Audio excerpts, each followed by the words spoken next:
बिस्मिल्लाहिर्रहमानिर्रहीम। अस्सलाम वालेकुम। आज 2 फरवरी है और दिन है सोमवार का। सबसे बड़ी खबर तो आज की यही है कि सुहेल आफरीदी साहब की वज़ीर-ए-आज़म शहबाज शरीफ से मुलाकात हुई है। इस खबर के मुख्तलिफ पहलुओं पर और इस मुलाकात के मुख्तलिफ पहलुओं पे ज़रा बात करूँगा मैं।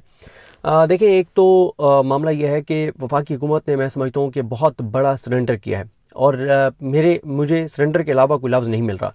और मैं ये समझता हूँ कि सुहेल आफरीदी साहब ने वफाक को भीगी बिल्ली बना दिया है और अब वफाक दबाव में नज़र आता है। उसकी वजह क्या है? देखें, सुहेल आफरीदी जब वज़ीर आला KP बने तो उसके बाद से वो तो मुसलसल कह रहे थे कि क्योंकि शहबाज शरीफ वज़ीर-ए-आज़म है, चाहे फॉर्म 47 के वज़ीर-ए-आज़म हैं, लेकिन ज़ाहिर है अब वज़ीर-ए-आज़म तो उन्हीं को रखा गया है पाकिस्तान के अंदर। और जब उनको वज़ीर-ए-आज़म रखा गया है तो हम सूबे के लिए हम उन्हीं से ही बात करेंगे। जो हमारे सूबे के फ़ंड्स उन्होंने देने हैं, जो बकायाजात देने हैं, जो बजट में से हमारा हिस्सा बनना है, तो हम उन्हीं से ही बात करेंगे। सुहेल आफरीदी ने तो लेटर्स भी शहबाज शरीफ को लिखे, सुहेल आफरीदी ने तो वफाकी हुकूमत को लेटर्स भी लिखे, सुहेल आफरीदी तो वफाकी हुकूमत से बार बार मुतालबात भी करते रहे।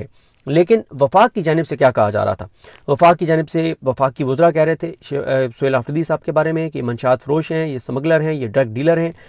वो सुहेल आफरीदी के बारे में कह रहे थे कि ये फितनतुल ख्वारिज के हामी हैं, साथी हैं। वो ये कह रहे थे दहशत गर्दों और सुहेल आफरीदी का गठजोड़ है।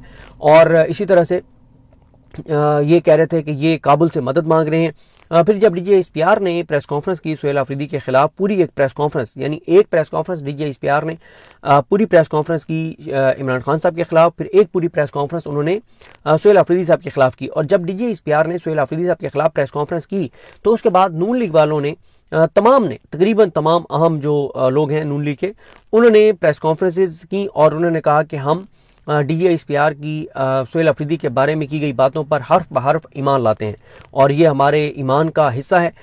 ये बातें हम इन बातों पर ईमान लाना हमारे सियासी जो हमारा मज़हब है, सियासी जो हमारा मसलक है, जो सियासी हमारा अकीदा है, हमारे उस सियासी मज़हब, सियासी अकीदे का हिस्सा है ये चीज़ कि हम DGSPR के एक एक लफ्ज़ पर ईमान लाते हैं। तो वो वफाकी हुकूमत वाले जो चीख कर चिल्ला कर सुहेल आफरीदी के खिलाफ झूठी बातें करते थे, झूठे इल्ज़ामात लगाते थे और उसको स्मगलर और क्या कुछ नहीं कहते थे, तो वो उनका जो बड़ा है शहबाज शरीफ, उसने आज सुहेल आफरीदी से मुलाकात की है। भाई, सुहेल आफरीदी तो कह रहे थे, सुहेल आफरीदी तो अपनी पोजीशन से नहीं हटे, वो तो कह रहे थे कि मजबूरी है, इनको रखा गया यहाँ पे एज ए वज़ीर-ए-आज़म।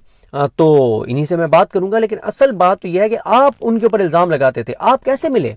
वो तो आपकी ही ज़ेरे असर, आपके मातहत जो अदालतें हैं, वैसे अदालतें हुकूमतों के मातहत नहीं हुआ करती, लेकिन पाकिस्तान में इस वक्त तमाम अदालतें ऊपर से लेकर नीचे तक हुकूमत के मातहत हैं और इस